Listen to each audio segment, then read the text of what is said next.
The ocean's surface often hides sudden violence, where a calm dive or a peaceful paddle can turn into a desperate fight for survival. Sharks strike with terrifying speed, leaving little time to react. In this video, we'll uncover 6 chilling encounters that reveal how quickly ordinary moments at sea can descend into chaos. From a 23-foot great white carrying the remains of 3 missing women off South Africa's coast to a solo sailor battling an oceanic white-tip in the Bahamas, each story exposes the razor-thin line between adventure and tragedy.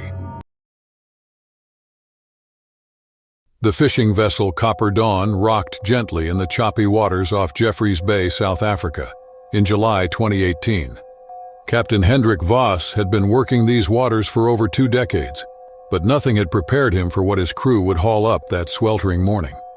The coastal town of Jeffreys Bay, renowned for its perfect surfing conditions and pristine beaches, had long been a magnet for adventure seekers from around the world.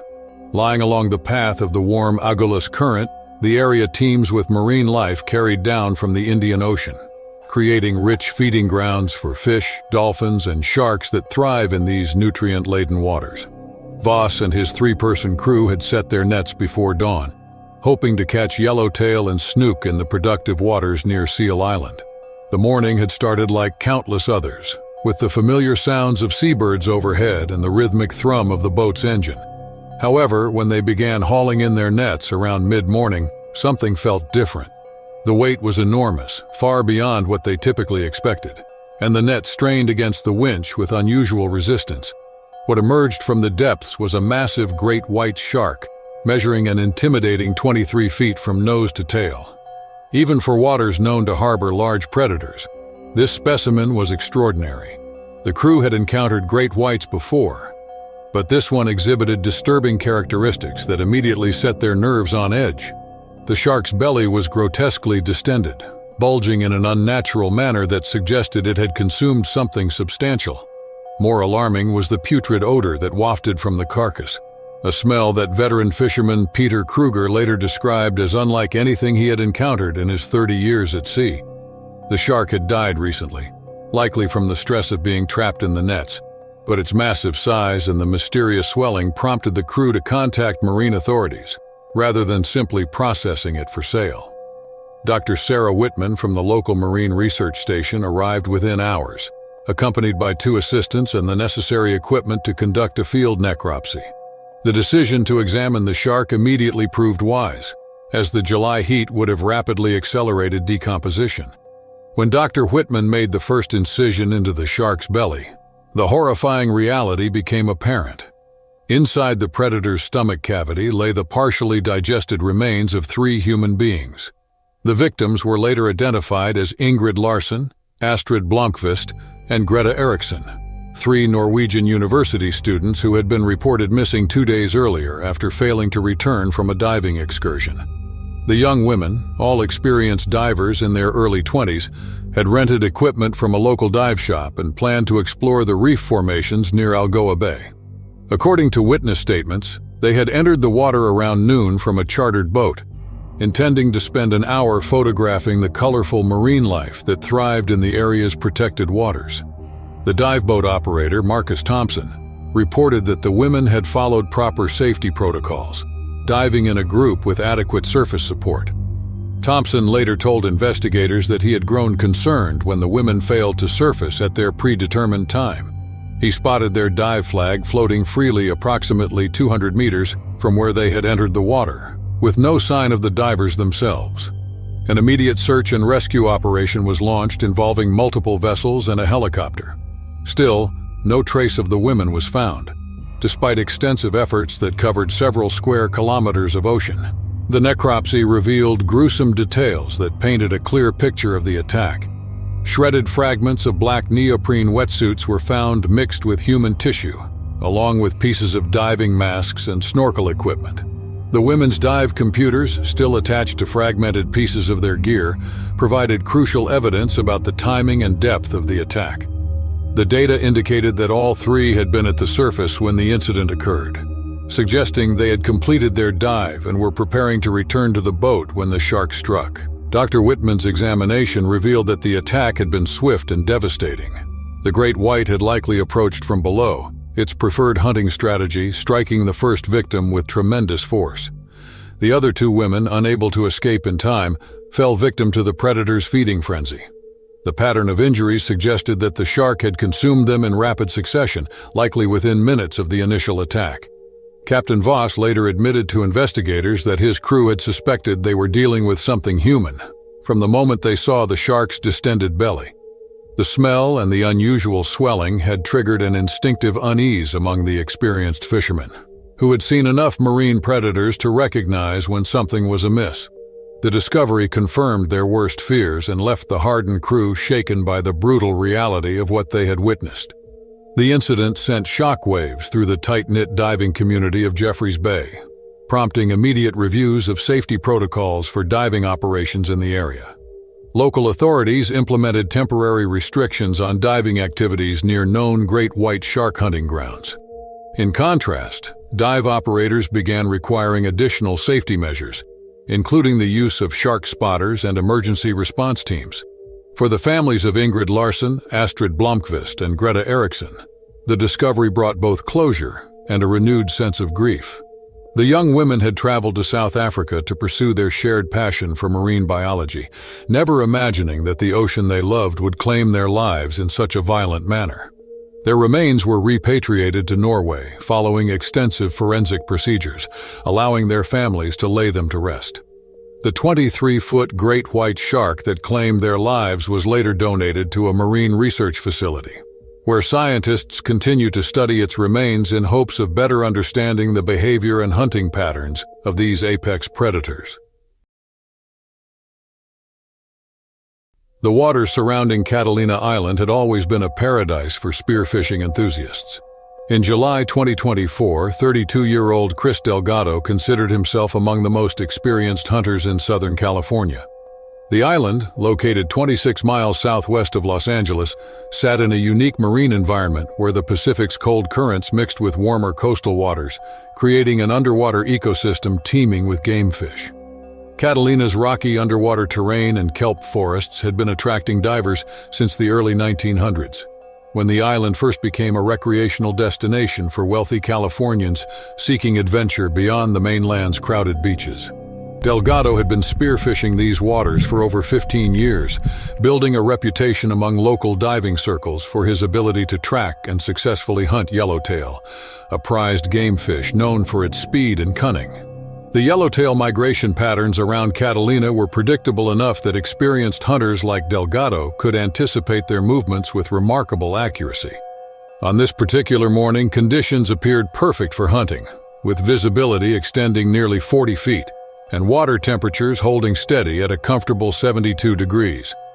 Delgado launched his 20-foot dive boat from Avalon Harbor before sunrise, accompanied by his longtime diving partner, Marcus Chen, who served as both safety observer and fellow hunter.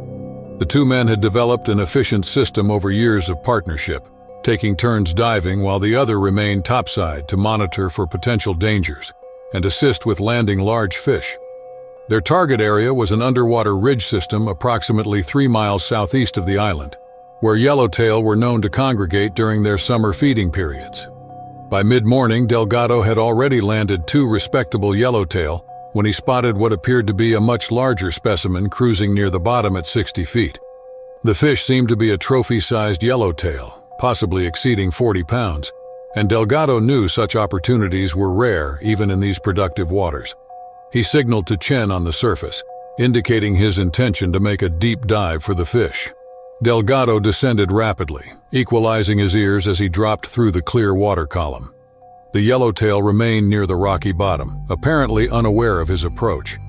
When he reached optimal range, approximately 15 feet from his target, Delgado carefully aimed his pneumatic spear gun and released the spear. The shot was perfect, striking the fish just behind the gills and ensuring a quick, clean kill. What happened next would replay in Delgado's memory for years to come. As he began swimming toward his speared fish, trailing it on his float line, a dark shadow materialized from the blue water below. The short-fin mako shark, later estimated at nearly 10 feet in length, had been attracted by the struggling yellowtail's distress signals and the scent of blood spreading through the water.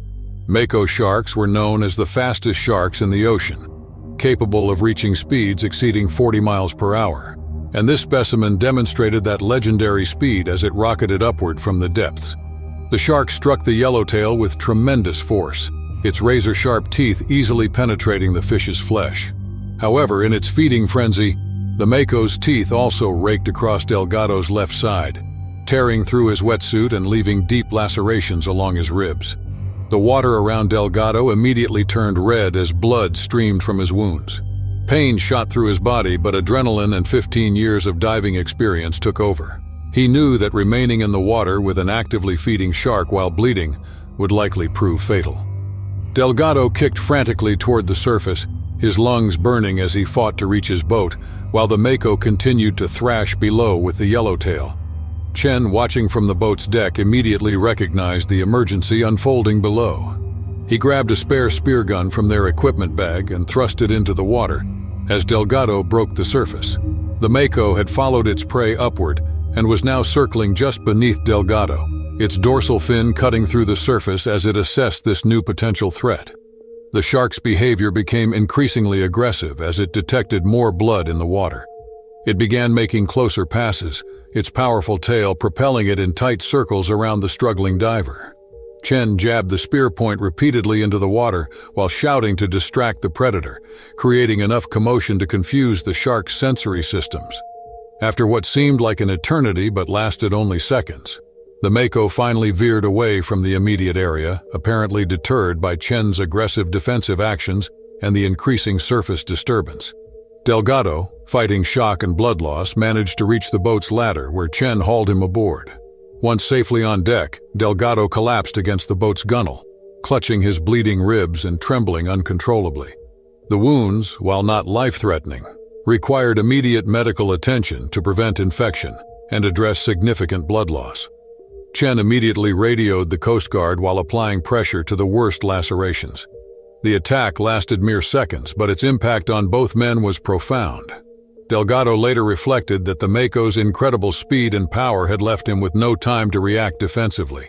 The shark had appeared from nowhere, struck with devastating efficiency, and could have easily killed him if circumstances had been slightly different.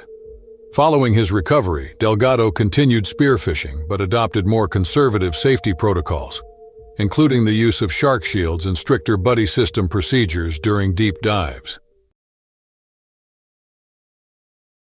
The Kona coast of Hawaii's Big Island represented one of the most pristine marine environments in the Pacific.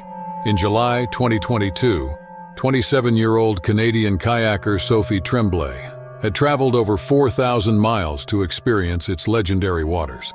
The western coast of Hawaii's largest island had been attracting ocean enthusiasts for decades, its protected bays and coral reef systems offering some of the clearest water visibility in the world. The area's unique geography, created by ancient lava flows that formed underwater formations and shallow reef systems, provided habitat for an incredible diversity of marine life, including some of the ocean's most formidable predators. Tremblay, an experienced sea kayaker from Vancouver, had spent 3 years planning this expedition with her boyfriend, Lucas Moreau, a fellow outdoor enthusiast who shared her passion for marine exploration. The couple had chosen the Kona coast specifically for its reputation as a premier destination for sea kayaking, with numerous protected bays offering both challenging paddling conditions and opportunities to observe marine wildlife in their natural habitat. The morning of July 15th started with perfect conditions for their planned exploration of the shallow reef systems near Kealakekua Bay. Water temperatures held steady at 80 degrees with virtually no wind and crystal clear visibility extending well beyond 50 feet. Tremblay and Moreau launched their tandem sea kayak from a remote beach access point, planning to spend the morning paddling through the shallow coral gardens that had made this area famous among marine photographers and snorkeling enthusiasts. Their route took them along the coastline where Captain James Cook had first landed in Hawaii in 1779. An area now protected as a marine life conservation district. The shallow reefs in this region, ranging from just 5 to 20 feet in depth, supported an incredible variety of tropical fish species, sea turtles, and the occasional monk seal. However, these same shallow waters also attracted larger predators that hunted in the early morning hours when smaller fish were most active. Tremblay was paddling in the bow position, using her lightweight carbon fiber paddle to navigate through the calm turquoise waters, when she noticed unusual movement in the water directly ahead of their kayak. What she initially assumed was a large sea turtle or perhaps a monk seal quickly revealed itself to be something far more dangerous. A massive tiger shark, later estimated at 14 feet in length, had been hunting in the shallow reef system and was now directly in their path. Tiger sharks were known as one of the most unpredictable and aggressive shark species, with powerful jaws capable of crushing through turtle shells and a tendency to investigate unfamiliar objects through biting. This particular specimen appeared to be a mature female, displaying the characteristic dark stripes that gave the species its name, as well as the broad, flattened head that housed some of the most powerful jaws in the shark kingdom. The attack happened with terrifying speed. The tiger shark surged upward from the reef, its massive body breaking the surface as it slammed into the side of their kayak with tremendous force. The impact immediately capsized the lightweight vessel, throwing both Tremblay and Moreau into the water just feet away from the agitated predator. Tremblay found herself in the water, disoriented and struggling to locate her boyfriend, when the shark struck again. The tiger shark's powerful jaws clamped down on her left leg just above the knee, its rows of serrated teeth easily penetrating her wetsuit and the flesh beneath. The shark's bite force, exceeding 600 pounds per square inch, caused immediate and severe tissue damage. Moreau, who had surfaced several feet away, immediately assessed the situation and made a split-second decision that likely saved both their lives. Despite his own disorientation from the capsizing, he swam directly toward the attacking shark, using his fists and elbows to strike the predator's sensitive snout and gill slits. His aggressive defensive actions, while placing him in extreme danger, succeeded in confusing the shark and disrupting its attack pattern. The tiger shark released its grip on Tremblay's leg and began circling both swimmers, its dorsal fin cutting through the surface as it evaluated these new threats. Moreau positioned himself between his girlfriend and the shark, continuing to splash aggressively and shout in an attempt to deter further attacks. His actions, though instinctive, were consistent with recommended defensive strategies for shark encounters. Tremblay, despite severe pain from her injuries, managed to grab onto the overturned kayak while Moreau continued his defensive efforts. The shark made several more approaches, coming within arm's length of both swimmers. Still, Moreau's continued aggression and the increasing surface disturbance eventually convinced the predator to abandon its attack and retreat to deeper waters. With the immediate threat neutralized, Moreau helped Tremblay climb onto the hull of their overturned kayak, where they could assess her injuries and plan their next move. The bite wounds on her leg were severe, with deep lacerations requiring immediate medical attention, but no major arteries appeared to have been severed. The couple managed to right their kayak and paddle slowly back toward shore, with Moreau applying pressure to Tremblay's wounds using their emergency first aid kit. Coast Guard personnel, alerted by other boaters who had witnessed the attack, intercepted them halfway to shore and transported Tremblay to the local medical facility. Tremblay's recovery required extensive surgery and months of physical therapy, but she eventually regained full use of her leg. Both she and Moreau credited their survival to quick thinking, aggressive defensive action, and their extensive experience in challenging marine environments. The attack served as a stark reminder that even experienced ocean enthusiasts face significant risks when venturing into waters rich in predators. The waters off Gansbaai, South Africa, had earned the ominous nickname Shark Alley for good reason.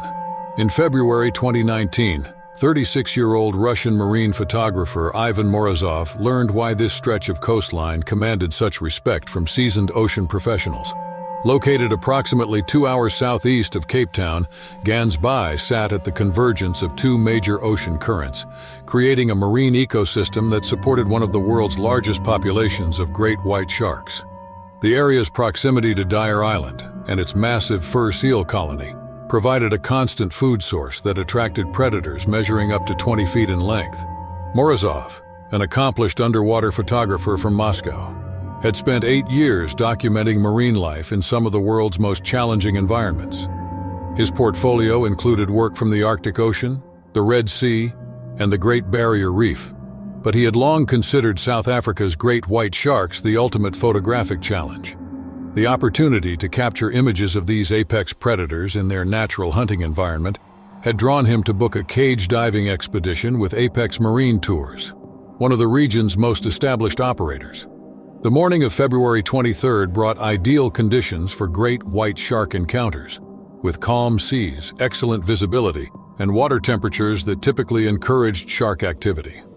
Captain Willem de Vries, who had been operating cage diving tours in these waters for over 15 years, reported multiple shark sightings in the pre-dawn hours, suggesting that the day would provide exceptional opportunities for underwater photography. The diving operation utilized a specially designed steel cage system, suspended from the boat's stern and extending approximately 8 feet below the surface.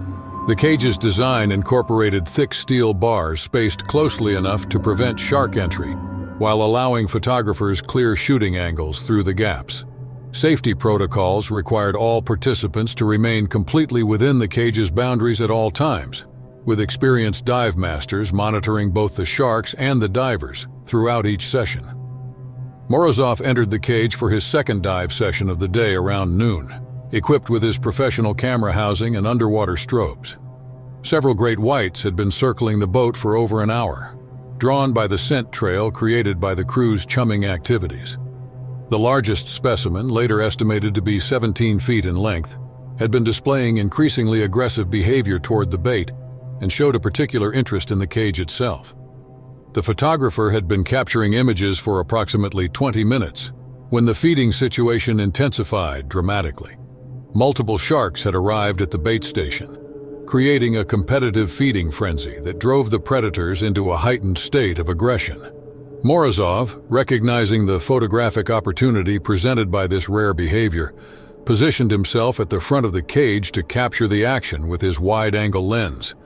According to witness statements from fellow divers and crew members, Morozov became increasingly focused on his photography, leaning forward through the cage bars to achieve better shooting angles as the sharks became more active around the bait.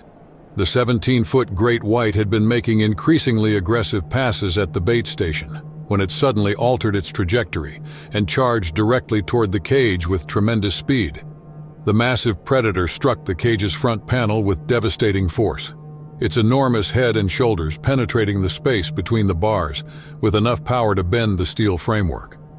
Morozov, who had been leaning forward with his camera housing extended beyond the cage's protective barrier, found himself directly in the shark's path as it drove forward into the compromised structure. The great white's powerful jaws clamped down on Morozov's right arm and shoulder, its rows of triangular teeth easily penetrating his wetsuit and the flesh beneath. The shark's bite force, exceeding 4,000 pounds per square inch, caused immediate and catastrophic injuries to his upper torso. The predator began thrashing violently, its massive body weight and powerful tail generating enormous forces that pulled the photographer partially out of the damaged cage. Crew members responded immediately to the emergency, using boat hooks, steel pipes, and anything available to strike the shark and force it to release its grip. Captain de Vries reversed the boat's engines to create additional disturbance while crew members jabbed at the predator's eyes and gill slits with pointed instruments. Their desperate efforts continued for several minutes as the shark maintained its grip on Morozov, while simultaneously demolishing the front section of the protective cage. The remaining divers inside the cage, including experienced marine biologist Dr. Sarah Blackwood, who later provided detailed witness testimony, described the attack as unlike anything they had previously observed in great white behavior. The shark's aggression seemed focused entirely on the photographer, ignoring the defensive actions of the crew and the presence of other potential targets in the immediate area.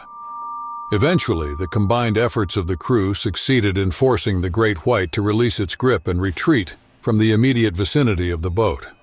However, Morozov had sustained massive trauma to his upper body and had been partially dragged from the protective cage during the prolonged attack. Despite immediate emergency medical efforts by qualified crew members, including Dr. Blackwood, who was trained in emergency medicine, his injuries proved too severe to survive. The incident prompted immediate reviews of safety protocols for cage diving throughout South Africa's shark tourism industry. Investigators determined that while the cage's design met established safety standards, The particular combination of aggressive shark behavior, feeding frenzy conditions, and photographer positioning had created circumstances that overcame the protective barriers. Captain DeVries, who had never previously experienced a fatality during thousands of cage diving operations, later testified that the attack represented an extremely rare convergence of factors that could not have been predicted based on normal shark behavior patterns. The 17-foot great white responsible for the attack was never positively identified again, disappearing into the vast ocean spaces surrounding Shark Alley. Morozov's death marked the first cage diving fatality in South African waters in over a decade. It led to enhanced safety protocols requiring participants to maintain greater distances from cage boundaries during active feeding periods. The vast blue waters of the central Bahamas had always represented the ultimate challenge for solo sailors. In May 2025, 28-year-old British sailor Emma Lawson discovered why these remote ocean spaces commanded such respect from experienced mariners. Located approximately 100 miles southeast of Nassau, these deep-water passages served as major migration routes for both commercial shipping and the pelagic species that thrived in the open Atlantic. The area's position along the Gulf Stream created unique oceanographic conditions that supported populations of oceanic white-tip sharks, among the most aggressive and opportunistic predators in the world's oceans. Lawson, an accomplished solo sailor from Brighton, had been planning her transatlantic crossing for over 3 years, meticulously preparing both her 34-foot sloop and her own skills for the challenges of single-handed ocean sailing. Her route from the Bahamas to the Azores represented one of the most demanding passages in recreational sailing, requiring navigation across nearly 3,000 miles of open ocean with minimal opportunities for assistance or refuge. The morning of May 17th had started with promising conditions for her planned departure from the central Bahamas toward her first waypoint near Bermuda. Weather forecasts indicated moderate trade winds and relatively stable sea conditions for the initial phase of her journey. Lawson had completed her final equipment checks and was approximately 30 miles offshore when rapidly deteriorating weather conditions forced her to alter her carefully planned route. A sudden squall line, not predicted by her weather routing services, brought 40-knot winds and confused seas that challenged even her extensive sailing experience. The storm system appeared without warning, transforming calm sailing conditions into a dangerous survival situation within minutes. Lawson fought to maintain control of her vessel as waves exceeding 12 feet began breaking over her deck, filling the cockpit with seawater and making normal sailing operations extremely hazardous. During her efforts to secure loose equipment and reduce sail area, a particularly large wave struck her boat from an unexpected angle, knocking her off balance as she worked near the mast. The impact threw her overboard into the churning seas, where she found herself separated from her vessel by rapidly increasing distances as the boat continued under reduced sail. Lawson activated her personal locator beacon immediately upon hitting the water, but knew that rescue assets were hours away from her remote position. Her inflatable life jacket kept her afloat, but the rough seas made swimming back to her boat impossible as it continued to drift downwind faster than she could pursue it through the waves. What made her situation dramatically worse was the blood streaming from cuts and bruises sustained during her fall from the boat. The rough seas had driven her against various pieces of deck hardware, opening lacerations on her arms and legs that immediately began attracting the attention of opportunistic predators in the surrounding waters. Oceanic white-tip sharks were known as the wolves of the open ocean, highly aggressive predators that specialized in investigating any unusual activity or distress signals in their territory. Unlike their coastal cousins, these sharks showed little fear of humans and were notorious for their persistent attacks on shipwreck survivors and personnel from downed aircraft in deep water. The first shark appeared within 20 minutes of Lawson's entry into the water, its distinctive white-tipped fins cutting through the surface as it investigated this new disturbance in its domain.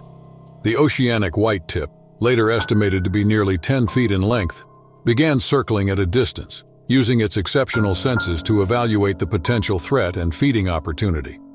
Lawson recognized the species immediately from her extensive preparation for solo sailing, understanding that oceanic white-tips represented one of the most dangerous encounters possible for someone alone in open water. unlike great whites or tiger sharks that typically made quick investigative strikes. White tips were known for their persistence and willingness to make repeated attacks until their target was neutralized. The shark's first approach was cautious but determined, swimming directly toward her before veering away at the last moment. However, each subsequent pass brought the predator closer as it gained confidence and became increasingly attracted to the scent of blood in the water. During its fourth approach, the white tip committed to an attack, lunging forward with its powerful jaws aimed at her legs. Lawson managed to kick desperately as the shark struck, its teeth raking across her left leg and forearm before she could pull her limbs away from its reach. The pain was immediate and severe, but adrenaline allowed her to continue fighting as the shark began preparing for another attack. She knew that showing weakness or stopping her defensive efforts would likely prove fatal in these circumstances. The predator's behavior became increasingly aggressive as more blood entered the water from her new wounds. It began making closer passes, its movements becoming more erratic and determined with each approach. Lawson continued kicking and thrashing, trying to present herself as a difficult and potentially dangerous target, rather than easy prey. During one particularly close approach, her emergency flare gun, attached to her life jacket, discharged accidentally as she struggled to maintain her position in the rough seas. The underwater explosion and bright flash startled the shark sufficiently to cause it to retreat to a safer distance, providing Lawson with a brief respite from the immediate attacks. She used this opportunity to activate her emergency radio. She broadcast a Mayday call, providing her GPS coordinates and describing her situation to any vessels that might be monitoring the distress frequencies. Her sailing experience had taught her the importance of maintaining communication during emergencies, even when rescue seemed unlikely. The oceanic white tip continued circling at a distance for several more minutes, before apparently deciding that this particular target presented more challenges than opportunities. The shark gradually moved away from the area, disappearing into the deep blue water that served as its natural habitat. Lawson remained in the water for another 3 hours before a passing cargo vessel responded to her distress calls and altered course to effect a rescue. Coast Guard helicopter assets later transported her to Nassau for medical treatment of her shark bite wounds and injuries sustained during her fall from the boat. The waters surrounding Key West, Florida, had served as a crucial training ground for U.S. Navy combat divers for over 50 years. In April 2025, 32-year-old Petty Officer Jason Miller discovered why these shallow coastal waters required constant vigilance from military personnel conducting underwater operations. The Florida Keys' unique position at the boundary between the Gulf of Mexico and the Atlantic Ocean created an environment where multiple shark species converged, including bull sharks, which were considered among the most dangerous predators due to their aggressive nature and ability to thrive in shallow water. Miller, a career Navy diver from San Diego with over 12 years of military service, had been selected for participation in an advanced combat diving exercise designed to simulate real-world underwater infiltration scenarios. The training program, conducted by the Navy's Special Warfare Development Group, pushed experienced divers to their limits while preparing them for potential deployment in hostile environments where underwater approach routes might be necessary. The exercise area encompassed a series of shallow water training sites, approximately 5 miles southwest of Key West Naval Air Station, where water depths ranged from 15 to 40 feet, providing realistic conditions for practicing underwater navigation, obstacle negotiation, and equipment deployment. These same shallow waters, with their abundance of fish species and proximity to deeper offshore waters, also attracted bull sharks that hunted in the area's productive ecosystem. The morning of April 9th brought ideal conditions for the planned training evolution, with calm seas, moderate currents, and visibility extending beyond 30 feet. Miller and 5 fellow divers had been tasked with conducting a simulated infiltration exercise that required them to navigate underwater obstacles while carrying full combat equipment loads, including breathing apparatus, weapons, and communication gear.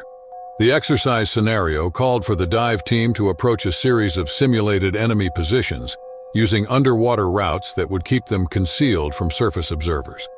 Miller had been assigned to lead the first element of divers through a particularly challenging course, that included navigating around artificial reef structures and submerged training obstacles designed to replicate real-world conditions. Approximately 40 minutes into the exercise, Miller found himself separated from his dive partner when they encountered an unexpected strong current that required individual navigation around a large underwater obstruction. Navy safety protocols required divers to reunite immediately after clearing such obstacles, and Miller began ascending toward the surface to re-establish visual contact with his partner and the rest of the dive team. As he approached the 15-foot depth, Miller noticed a training buoy that had broken free from its anchor system and was drifting in the current. He decided to surface near the buoy to use it as a reference point for locating his fellow divers, unaware that his movements had attracted the attention of a predator that had been hunting in the immediate area. Bull sharks were notorious for their unpredictable behavior and their tendency to investigate unusual activity in their territory through direct physical contact. Unlike many shark species that prefer deeper waters, bull sharks frequently hunt in shallow coastal areas, where their powerful build and aggressive nature give them significant advantages over both prey species and potential competitors. The attack came without warning as Miller broke the surface near the drifting buoy. A massive bull shark, later estimated at 11 feet in length, had been patrolling the area and was attracted by the unusual sounds and movements generated by the military diving exercise. The shark struck with devastating speed, its powerful jaws clamping down on Miller's left calf with crushing force. Bull sharks possessed one of the strongest bite forces among all shark species, exceeding 1,500 pounds per square inch, and this specimen demonstrated that power as its teeth easily penetrated Miller's wetsuit and the muscle tissue beneath. The shark began thrashing violently, a typical feeding behavior that would normally serve to disorient prey and cause additional tissue damage. Miller's military training immediately took over despite the shock and pain of the attack. He began striking the shark's snout and eye area with his gloved fists, while simultaneously attempting to access the diving knife attached to his equipment harness. However, the shark's thrashing movements and his own gear configuration made reaching the knife extremely difficult while maintaining his position at the surface. The commotion generated by the attack quickly drew the attention of his dive partner, Petty Officer First Class David Chen, who had surfaced approximately 50 meters away and immediately recognized the emergency developing near the training buoy. Chen began swimming rapidly toward Miller, shouting to alert the other team members and their surface support personnel. Additional dive team members who had been conducting operations in the immediate area responded to Chen's distress calls and began converging on Miller's position. The presence of multiple divers in the water, along with the increasing surface disturbance created by their emergency response efforts, eventually convinced the bull shark to release its grip and retreat from the immediate area. Miller, fighting shock from his injuries and the physical demands of the prolonged struggle, managed to grab onto the drifting training buoy while his teammates provided immediate first aid and emergency support. The shark's teeth had caused severe lacerations to his lower leg, but military medical training among the dive team members ensured that proper trauma care was initiated immediately.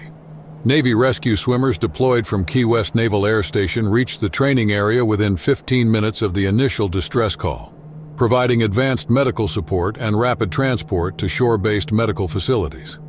Miller's injuries, while serious, did not threaten major blood vessels or bone structures, allowing for successful surgical repair and eventual full recovery. The incident prompted immediate reviews of Navy diving safety protocols in waters where sharks are known to be present. It led to enhanced training programs that better prepared military divers for potential encounters with predators during operational exercises. Miller returned to full diving duty 6 months after the attack, having gained valuable experience that he later used to train other military personnel in shark encounter procedures. His survival was attributed to proper military training, aggressive defensive responses, and the rapid, coordinated efforts of his dive team members who recognized and responded effectively to the emergency.